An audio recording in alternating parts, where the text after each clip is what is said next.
Getting the unknown error has occurred message when trying to log in to Roblox. This error can happen because of server problems, connection issues, or corrupted app data. In this video, I'll show you easy ways to fix this error and get back into your account. So let's get started. Solution 1. Check server status. Open any browser, go to status.roblox.com. Make sure Roblox servers are up and running.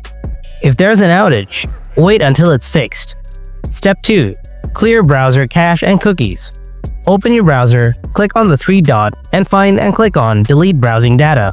Or on your keyboard, press Ctrl plus Shift plus Delete. Restart your browser and try logging in again.